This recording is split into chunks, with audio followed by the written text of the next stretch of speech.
Last week we showed you that the wrestling program at MacMurray College is back. Not only did the Highlanders restart the men's program, but it also started a women's team. I talked to the Highlanders to learn about the new program and the assistant coach that helps lead the team.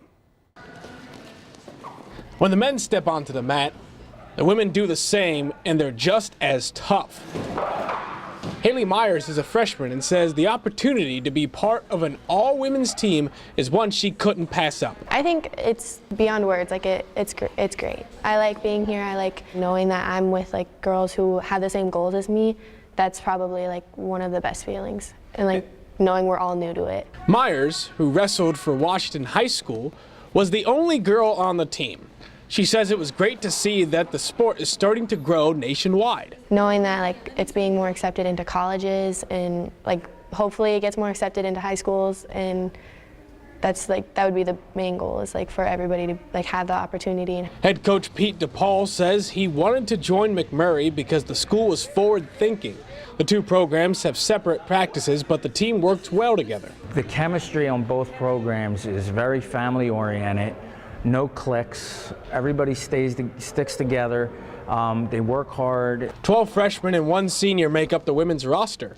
Coach DePaul wanted a woman on staff to help lead the team.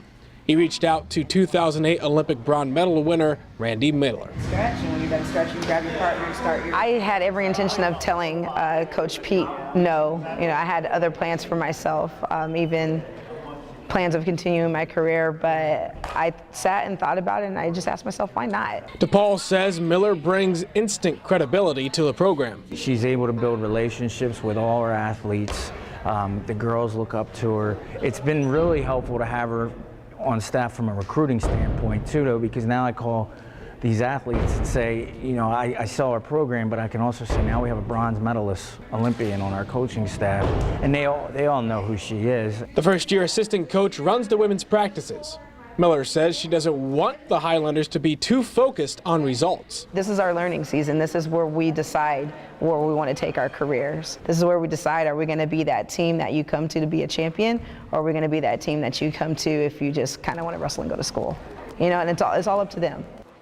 Head coach Pete DePaul says they expect to span their schedule to Canada, California, and Colorado next season, but that only can happen if they have a bigger budget and, of course, more recruits as well. Okay, and that's because there just aren't as many women's teams as men's teams. Exactly. That is also one of the fastest growing sports in the United States, but there is still a lot smaller. If you compare the two schedules between men's and women's, it is a lot less meets compared to the men's. Interesting. But it is exciting to see girls taking on a sport that's typically, reserved for the guys. What's really cool is that for both teams, 15 states are represented on both teams. So Coach DePaul has been really reaching out and kind of getting his little, sources Very on nice. this team. I love it.